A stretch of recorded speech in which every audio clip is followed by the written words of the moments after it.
Gwini Ushla, Shasagi, Lahik, Huktaran, Naharan.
Eve Uachtaráin, Lord Mayor, Taoiseach, Ministers, fellow legislative speakers, ambassadors, current and former Oireachtas colleagues, distinguished guests, ladies and gentlemen.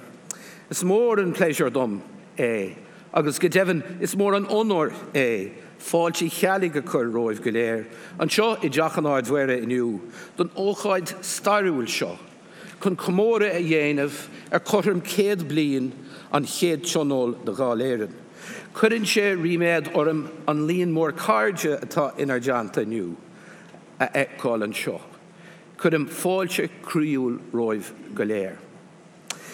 As the 19th Count Corla, Chair of Dáil Éireann, I invite you all to join with us today in reflecting on the past century, here in the very room where the first Teachtaí Dála met for the first time on this day in 1919. And as I consider that momentous occasion for Ireland, weeks after the turbulent general election of 1918, and a few short months after a catastrophic war which scarred the minds of Europe for many years to come, I pause to reflect on the hopes and ambitions of the young Irish men and women who met here to create a new nation state.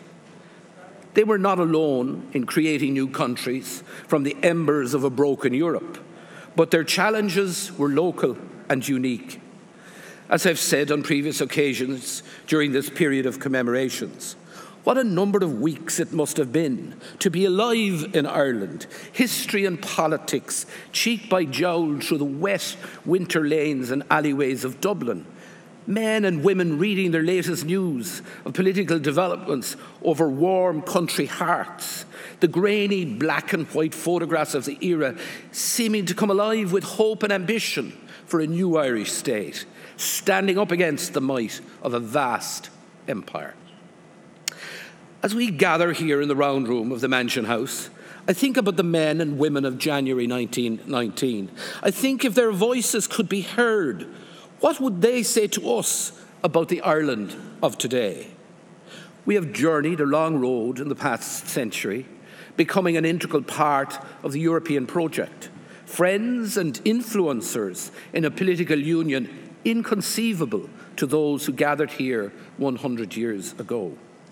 We have matured and grown in stature as a state, politically, economically, and socially, and we have confidently taken our place in the world. And I salute the distinguished guests who join us here today, especially those from other EU nations who have been loyal friends to us, particularly during recent times. But those voices from 100 years ago might also ask, why we still face so many social challenges. Like so many other nations, Ireland faces challenges of housing, in the healthcare area, the accessing disability services, for an example, as well as elements of inequality still experienced throughout our land. We can learn from the drive, the energy, and the passion of those people who sat here 100 years ago and seek to emulate them in working together to address the challenges which face us today. Dag na daoine sin a hís a seomra crin seo, céad bliain ó hen, oidhreacht luachmhar faoin ar gúram. Ní followar doing a choróing. Iad a chuinál inar gluimhne agus onóir a thuairt don a hard aimimena agus don dóchas mór a bhí acu.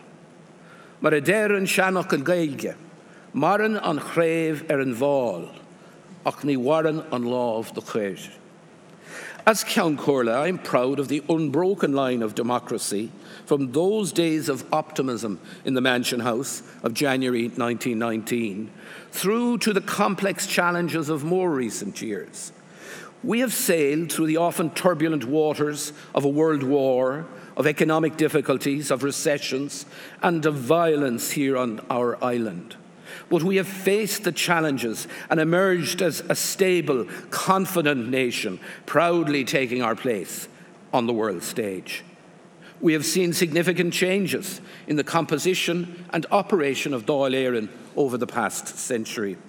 The economic and social difficulties of the past decade or so have prompted us to make changes to strengthen our political governance. We have invested in additional supports for budgetary and legislative scrutiny in our Parliament. And I believe that we should be rightly proud of our history of parliamentary democracy, which has ensured that the Irish people's voice has been heard loudly and clearly through our democratic processes. And we do not take this privilege for granted. We must remain vigilant and protective of the democratic mandate invested in us, and we must continue to honour it. And in an era of populist nationalism across the globe, with 24/7 news cycles and persistent, insistent social media, Irish parliamentarians and our parliamentary processes are challenged as never before. The temptation is to be reactive rather than proactive. But the men and women of 1919 were proactive as well as reflective, moving swiftly and with genuine passion from their success at the British election to their message to the free nations of the world in Irish, French, and English, delivered here in the Mansion House. I have used recent commemorations to make the point that there is dignity and honour in seeking membership of the Houses of the Oireachtas to represent our towns, our villages, our communities and our people. Representative politics is an honourable pursuit as much now as it was 100 years ago. Níl muid na polaitóirí náisiúnta gan locht, ach tá na teachtaí dála go léir a bhfuil siad a pribhléid agamsa a bheith ag fóna bhína deanta sa dara dáil is tríocha réon íontan. ó hí freastal an bubble a chuir a untaíomh untó, is ag leanúint an cosán daite a leag fir agus mará anar míle nígéad is an ídeag atá siad. J'espère que vous appréciez cet avant commémoratif qui vise à rendre hommage à ceux qui sont réunis dans cette même salle il y a 100 ans. I now invite you to watch a short video presentation of 100 years of Dáil Éireann.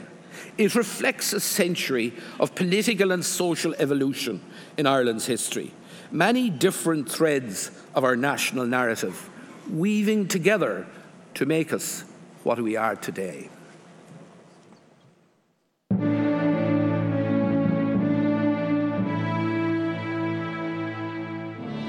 Tara an tauchan, nul tauchan an sha, near Akshay ein Everest, Ked Bivien le Winter Neheran. Gorabnian, a Vesseer, Naf Splach, Agus, Public, Mar, Horus, Realtish Aku. Our newfound freedom gives us opportunities for developing in our own way, untrammeled and uninterrupted, the destiny which is the prime consideration of the founders of this state.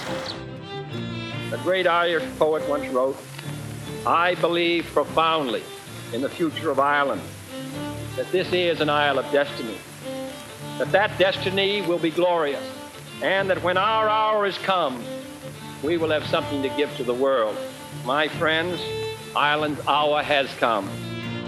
The picture of the Irish people presented in the past was often false and distorted. We want to substitute for it a more true representation, that of a vigorous, progressive, modern nation, proud of its history and traditions, but looking confidently to the future and determined that in the future it will take second place to none in any field of progress. The very fact that there is today an independent Irish state confirms the fact that we too shall become a free people. I want women who have felt themselves outside history to be written back into history. In the words of Ivan Boland, finding a voice where they have found a vision. The people have endorsed the Good Friday Agreement in overwhelming numbers. The people have shown clearly and emphatically that they want peace, they want an accommodation, and they want to work together. So much shared history, so much shared pain, and now the shared hope of a new beginning. We are a people looking always and ever to the new possibilities of a new day.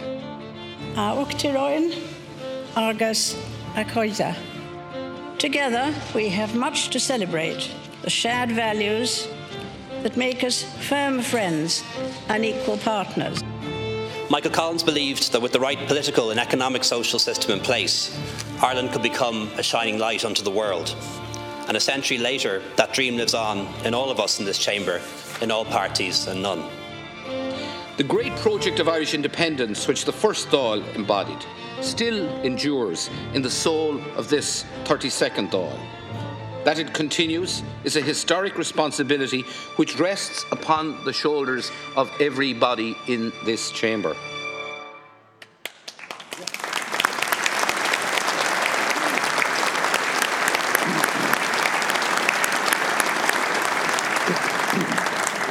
Fóltaí agus íon irirce, is iad an tuachtarán agus an dátheach an Oireachtais, Dáil Éireann agus Seanad Éireann, three colún an Oireachtas. I am honoured to welcome Uachtarán na Héireann Michael D. Higgins to address us.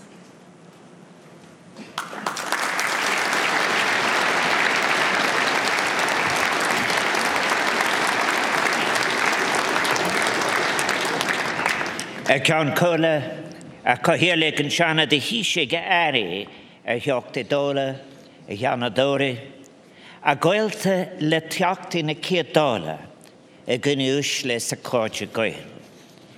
Céad bhliain ó hen chruinnig arsínse réibhlódacha le chéile san áit seo chun aisling a bhí cúiscear fethevad a íorú. Aisling a cohéal go cuaramach mar a dúirt Pádraig Mac Piarais sé gad na blianta cogaigh gorta agus réibhlóide. Agus a dhearbhigh gach glúin déir agus na maná na Héireann. Aisling de phoblacht séir agus neas plách na Héireann. 100 years ago, our revolutionary forebears in this place were assembled to realize a dream long suppressed. A dream, as Pádraig Mac Piarais stated, had been carefully cherished through years of war, famine and rebellion. A dream asserted by every generation of Irish men and Irish women. The dream of a free and independent Irish Republic. Agus muid baile le chéile nniu, agus criniú tionscinmh na céad dálan seo, I deach na hardware an fithe héanolá de anar nétis an héideag á Kilúráin.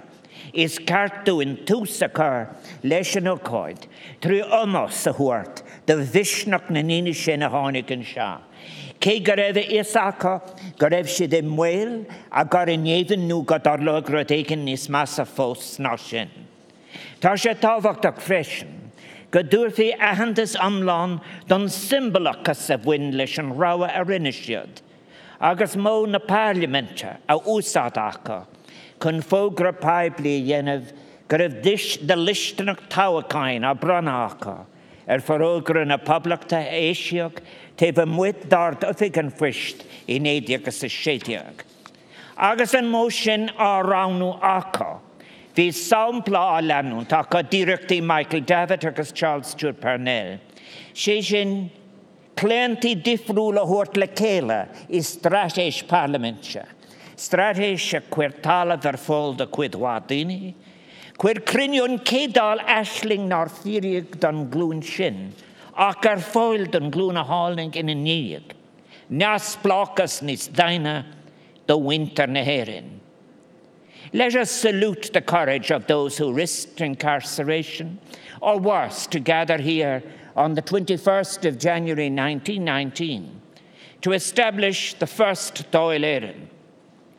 Let us recognize that they chose a parliamentary means to vindicate the legitimacy of an election fought on the proclamation of the Republic that had been issued outside the General Post Office in Easter 1916.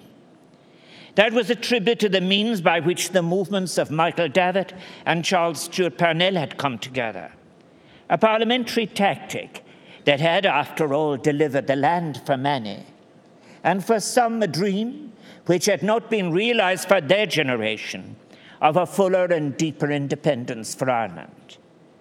That dream, which had been asserted in arms in 1916, found a renewed expression in the largest exercise in electoral democracy hitherto undertaken on this island. The parliamentary election of 1918, which was, we must recall, the first election in which many of Ireland's poor could vote, and of course the first in which women could vote. With an electorate almost 3 times the size of that which pertained in the previous elections of 1910, the plurality of Irish people voted overwhelmingly for a political platform dedicated to establishing a constituent assembly comprising persons chosen by the Irish constituencies as the supreme national authority to speak and act in the name of the Irish people. Ní raibh formhór na deachta nua tofa in an freastal criniú tionscar na dála. Bhí cuidíhí man gníomhachtaí trasna na tíre, dúrach faoi ceathar is trocadíh go raibh siad faoi glas ag gabhléibh.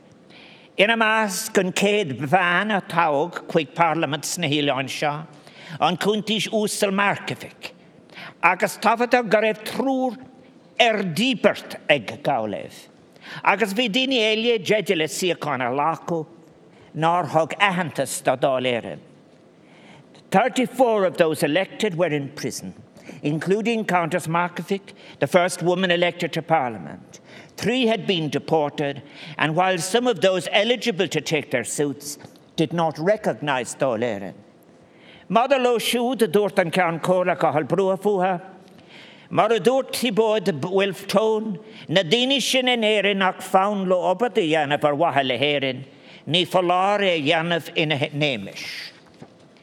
Is trúbhain ar dean go gúcis ar actálach gnó na dála ar an lá sin? Teanga haháil agus a da bheog séhir sirí do glas de hiada ón vicnéil, bhuiil conan na gailge agus daoine nach iad. Agus inniu, láróig mé nailge agus a merla. The establishment of Dáil Éireann was not only a revolutionary act of national self-determination. It was an act of defiance against an empire that ruled over vast territories and diverse peoples, an assertion that sovereignty belonged not to the crown, but to the Irish people alone. And given the great forces ranged against that claim, the first Dáil that represented then an act of extraordinary imagination and courage, a courage that would be called upon to be matched and surpassed by the Irish people time and time again in the turbulent and difficult years that followed. It is one of the tragedies of our history, and the history of others, surely, that it is the vicious and arrogant reaction to events as a response of empire that has so often defined what was to follow, rather than any attempt at understanding. That was to have tragic consequences, that the authority of Dáil Éireann, having been expressed in such a formal parliamentary way, was not recognized, and thus the will of the people was not being respected. At their meeting on the 21st of January 1919, the first Dáil ratified 4 documents. They constituted proclamations of intent offered as further inspiration for the great struggle for Ireland's independence. The ideals invoked on that day of national self-determination, of republican equality, of the sovereignty of the people, constituted a magnificent invocation of the principles that had been bequeathed by those revolutionaries who had gone before, and a continuation of the great chain of liberty forged by the United Irishmen, the Young Irelanders, the Fenians, through to the men and women of 1916. The Declaration of Independence, adopted by Dáil Éireann, ratified the proclamation of the Republic that had been read from the steps of the General Post Office on the 24th of April 1916, and reiterated that all lawful authority in Ireland emanated from the Irish people. The sovereignty of the people was now to be the source and origin of our legal order.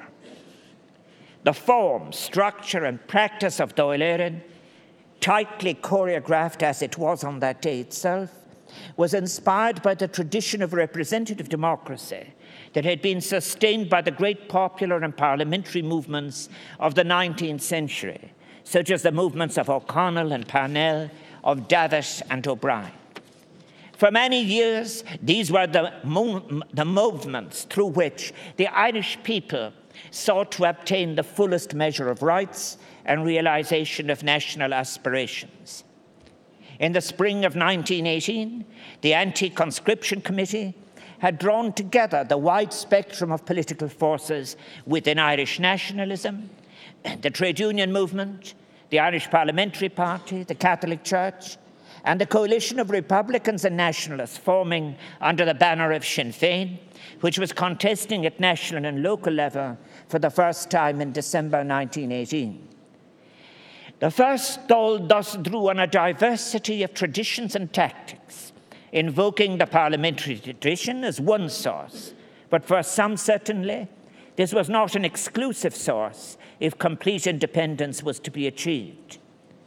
The opening prayer being given by Father Michael O'Flanagan, the Vice President of Sinn Féin, who had incurred the discipline of the hierarchy for his political activities, is significant. It is evidence of the agitational form of the Church, which had earlier emerged. Later, the Church influence would be formalized in an institutional sense, reflecting the changing and growing status of the Church within the Revolution, something which had become apparent in the preparations for the December 1918 elections. As to the institutions that were proposed on that day at the meeting, they clearly and deliberately demonstrated the influence of parliamentarism.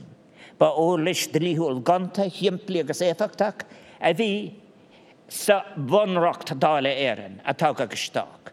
Thug sé údarás de bhunú airachta agus danimnig sé Dáil Éireann mar an tain reachtor in Éireann. Tá spána struchtúr agus a cheang an tlí a bhéadfi tarifa buint as céad bliain de chean taithí an Parlamenticus. The first Dáil was part and symbol, too, not only of a national struggle, but it was a reflection of a global movement for national self-determination, one that had united peoples from India to Vietnam, from Poland to Algeria, meeting in the aftermath of the catastrophe of the First World War, a clash of empires that had left tens of millions dead and wounded in its wake. The first Dáil issued a revolutionary message to the free nations of the world, declaring that the new republic believes in freedom and justice as the fundamental principles of international law, because she believes in a frank cooperation between the peoples for equal rights against the vested privileges of ancient tyrannies, because the permanent peace of Europe can never be secured by perpetuating military dominion for the profit of empire, but only by establishing the control of government in every land upon the basis of the free will of a free people. The message aimed at the Versailles Peace Conference, where the fate of the independence of small nations was for discussion, was important. For us today, these words should be a testament to our foundational and enduring commitment to a just and peaceful world order. In these troubled times, times, when some abjure and disdain international cooperation, we must, honouring these principles, strive to keep faith with the ideals of our forebears. The message to the free nations was issued to a world engulfed not only by a new national awakening, but by a powerful and revitalized trade union movement, one willing to fight for the rights of workers from Glasgow to Berlin, one capable of winning new rights and overcoming ancient injustices. For even as the first Dáil met, the trade union movement in Belfast was resolving to embark on a great strike for a 44-hour working week, one that would mobilize over 40,000 workers. Their struggle and their bravery would lay the foundation for the economic and labour rights that we enjoy today, rights that we must not only protect, but expand, for those rights are necessary to sustain a free republic. The first Dáil, then, proclaimed no narrow freedom nor any stunted liberty for the revolutionary Irish Republic. In that most revolutionary of documents, on Chlor-Ibri Public Tánaí in Irish, in English the Democratic Programme, the deputies assembled in the Mansion House 100 years ago proclaimed that we declare in the words of the Irish Republican Proclamation the right of the people of Ireland to the ownership of Ireland and to the unfettered control of Irish destinies to be indefeasible. And in the language of our first President, Padraig MacPeiris, we declare that the nation's sovereignty extends not only to all men and women of the nation, but to all its material possessions, the nation's soil and all its resources, all the wealth and all the wealth-producing processes within the nation. And with him we reaffirm that all right to private property must be subordinated to the public right and welfare.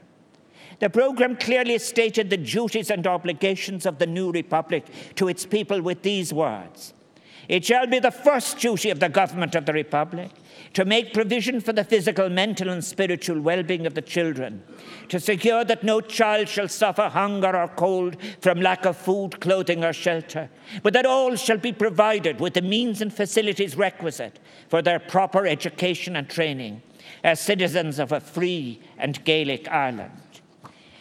In Chlor-Ibri Public Tánaí, the democratic programme of the first Dáil, the ideals of Connolly had found expression through reference to the words of Padraig MacPeiris in the proclamation, an ideal of national freedom that included the dream and achievement of economic and social justice. In the spirit of the movements which inspired both men, it is not simply utopian. It is emancipatory in its language and programmatic and systemic in its vision. It is possible to trace a connection in the text from the Constitution of the Citizen Army through James Connolly to the proclamation and on to the democratic programme as it would come to be known. In place of fear, the democratic programme offered hope. In place of self-interest, it demanded duty. In place of injustice, it mandated equality. For our forebears were not merely opening a legislative assembly. They were founding a new nation, one capable of articulating and vindicating the rights and aspirations of the Irish people. Ristardo Mulcahy, supporting the programme, spoke of wealth being shared. Ní féidir le náisiún a bheith séir, fadas atá an cuid is luadam winter gan sirse. Ní féidir le náisiún bheith bio, fadas agus a iúltítar, déin cuidas na daoine a gcion ceart féin den bhuin agus den taimhras a bhran dí ar an goléir, chun sin a dhéanamh bio agus chun na batha bhúnú anan. Cuir crothúr a cuileán I gcuimh na dóibh siúd bhí láthair. An santa sa bhain leis sin a raibh gealtanas á thuairt ach go dó.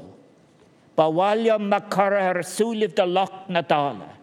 Cá dé an núlgas sa déobh cláise, de cuir agus o'r gór iniu mar an nithe, agus as o'r núlgas an cwrs a lanúnt to go dlú, agus ba bhaile ma cara na lír muinter na tíre, gar cor dóibh cawrú le go dínas go dlú, anas go meachar a gumas sé a car I níomh mar ba ceart. Agus freagra a thuairt ag an gceann cóirle, dear bheith sin rúm. The Hulamar Galeron made sin. We all heard that. Until you've glaucú leis an tarjcan. Do you will that proposal to be adopted? agus dragar unchrinu, istel, we will it. For the pledges made on that day 100 years ago, the wait was long and the need for right sought still echoes down the years. The words said on that day matter. Words that can empower, words that can heal, words that might unite, words needed to invoke and summon a nation to action. The first, though, drew its support not only from the will of the people of Ireland, but from Irish people across the world. We are, and we must never forget it, a migratory and a diasporic people. Indeed, at the turn of the last century, there were more Irish-born people living abroad than in Ireland. Throughout our War of Independence, Irish men and Irish women in the United States of America, for example, would demonstrate time and time again their solidarity and support for the cause of Irish freedom, even if they differed as to the means by which it was to be achieved. We must recognise, however, on this centenary, that the first Dáil did not represent the aspirations of all of the people on our island. In December 1918, over 250,000 men and women, mostly but not wholly in the northeast of our island, had voted to maintain the union between Britain and Ireland. And we are tested in the acts of commemoration we undertake as to the authenticity we will bring in terms of the necessary generosity that is required in the act of remembering, of the space and hospitality that will be made available to narratives that we share as to time and experience, but differ in interpretation. Many Irish citizens in Northern Ireland will join us today in celebrating the events of 100 years ago as a momentous step towards our independence. Let us also acknowledge, however, that the legitimacy of Dáil Éireann and its institutions was not accepted by a significant number of people, particularly by a majority in the counties that were later to be incorporated into the entity that came to be Northern Ireland. Constitutional issues, issues of territory and sovereignty, have in our politics so often disfigured, indeed thwarted, the potential of a shared life in the economic, social and cultural sphere, and the achievement of rights for all and in all areas of life. We have paid too high a price in human and real republican terms for this. Last year we marked the 20th anniversary of the Good Friday Agreement, a moment at which the principle of consent and the spirit of harmony and friendship was placed at the very heart of our Constitution, and which was affirmed on an all-island basis as a project for our shared lives and shared island to be achieved together.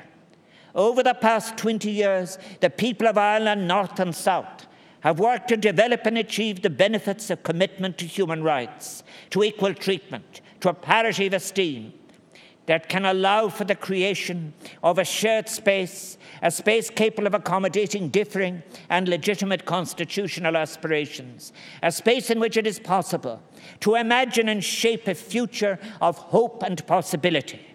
That approach, like the Dáil that followed the election of 1918, was mandated by a majority of the people of Ireland, North and South. It too was a moment of change and of hope. And a new dispensation has emerged among our people, one that we cannot allow to be undermined or eroded. Accordia.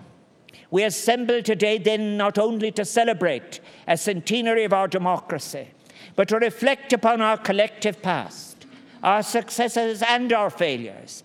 We do so as we enter the most difficult part of our Decade of Centenaries, one in which we shall commemorate the events which came from the very crucible of our Irish Revolution, our War of Independence, and our Civil War. Let us endeavour to do so with the same generosity of spirit we have brought to the commemorations that have gone before. Let us seek to reflect not only the ideals and thoughts that animated our ancestors, but upon the Ireland that our forebears, by their deeds and actions, brought into being and made possible. Our task will not simply be to memorialize the past, but to confront the complex legacies of our history with sympathy and empathy, and in a way that embraces the future with compassion and the joy that may come from a deepened respect for the other. We can and will differ, not only in our interpretation of the past, but in our vision for the future. Even as we do so, we can and we must demonstrate that we are open to the stories, perspectives and hopes of all the people of our shared island. We can and we must require of ourselves and others a transparency of purpose, an honesty of intent, a serious engagement with historical scholarship, a respect for complexity, and above all, respect for and patience with the beliefs and ideas of others, not only our contemporaries, but those who went before, realizing that through 1919 and the years that followed, wounds were opened and deepened, towards which the task of remembering today must make more than a gesture at healing. We must not be afraid to face the past, including all of the violence and cruelties released from pent-up exclusions, deprivations, and humiliations. So let us not look with any trepidation towards the commemorations of the coming years, lest we be tempted to avert our gaze, take refuge in evasion, or seek to ignore the difficult questions they will raise for us all. Let us instead explore our past with open hearts and open minds, respecting all the traditions that exist or endure on our island of migrant peoples. Akoja, when our forebears met in this place 100 years ago, they did so in the full knowledge of the profound responsibility they had assumed. To dare to speak and act in the name of the Irish people was a revolutionary act, one that demanded and still demands today qualities of mind and heart that must be equal to the task. Compassion, wisdom, solidarity, energy, courage in thought, in word, in administration, and in action. Those gathered in January 1919 were the first representatives of the nation to derive their authority directly from the people and the people alone. And to them fell the duty to define Irish freedom. Let us recognise their ambition and the inclusiveness of that ambition. Ahanimish Kama, Gargaltanas atá fós le Kalinatas a Claraibra Publictani. Leru Nias Blockus Neherin, a Wilter fós le Tourt Fui. Is fedel in Adavol and Ishgar, Og Tragod and Karga Marhampla. Lorik Trom and Glúnia Hanig in Yig. Lorig a Leidig Delicus and Publictanish, a Human or Ravlod Beder. Agus freshen, an canas a buena gamak tri graima all an institution trahanua. A san vina ha odor, der an tirsha, a shli coel agus ishiak, mother la gnes, achma, credev agus las the tira. In the 20th century, the invocation of Irish freedom sometimes had a hollow ring for those many citizens who bore the burden of structural inequalities and injustices in Irish society, who suffered the prejudices of class, gender, and religion. For too many of our citizens and for too many of those who lived or who sought protection here, our republic was or became cold, uninviting, and for many it served as a seedbed for forms of authoritarianism, incapable of and perhaps unwilling to rise to the ideals of 1916 and 1919, looking narrowly inwards in a way that limited a gaze outwards and northwards. The destiny of our country, the fate of our Irish Revolution, now lies in the hands of this generation of Irish women and Irish men. It falls to us, the Irish people, to forge a renewed vision of Irish freedom in the world today. It is happening with a recognition of the power of creativity, crochiocht, in arts, science, peacekeeping, and shared global concerns. The same challenges that confronted the revolutionary generation still abide with us today. We struggle to meet the needs of all of our people, even as our republic remains marred by inequalities in power, wealth, income, and opportunity. Poverty subsists amidst plenty, even as we fail to provide for some of our citizens with the basic elements of a dignified existence within our republic: housing, healthcare, education, support for those with particular needs. And today across the world we're witnessing the return of an ugly xenophobic corruption of nationalism, long since thought vanquished from our political life. The duty to welcome and shelter those fleeing war, persecution and famine, so often relied upon by Irish men and women through the ages, is now being openly disdained, even discarded by elements within our European Union. True nationalism addresses need, not only as part of a nation, but as part of an international family of nations. In this century, our planet and our people face new dangers undreamed of by our forebears. The disastrous loss of natural habitats and species, both here and across our shared and vulnerable planet, and the potentially catastrophic effects of climate change present the island of today with stark challenges. Challenges that cannot wait to be addressed. Quivnamisha Robert Barton, Stewart Hortalafiachta Sakedarak. Arevsha Maraimike Quidnaver Hinohori on Farogurti Krinaka. Trad the Shuna Lanama in our Sanuktaran Gavila Sahaktiak. Tri Krin Veha Corin Omos, the Gakain Dinner, then Shefartiak, a Quiracon Bosch Trish, and Iria Mark. Akoja. This century will be defined by our capacity and our willingness to confront and overcome challenges both neglected and new. This generation and the generations to come will be summoned to demonstrate solidarity, not only with their countrymen and countrywomen, but with all the peoples of the world wherever they may be. The struggles to come for equality, for solidarity, for climate justice will demand the very best of all of us. As elected representatives of the people, we have a special duty in all of this, a duty not only to our constituents, but to all the people of Ireland and our shared planet, a duty to honour the past and fashion the future for the benefit of all of those on this island and in solidarity with our sisters and brothers from other nations. As we carry out the work of the people, let us honour the ideas and idealism of those who assembled in this chamber 100 years ago, and those who followed them over the last century. Let us rededicate ourselves to the cause of peace and justice in the world. Let us continue in our mission to build here in our country, our republic, a republic of liberty, equality, and justice for all. Dáil Éireann, Barbanach, Garamak.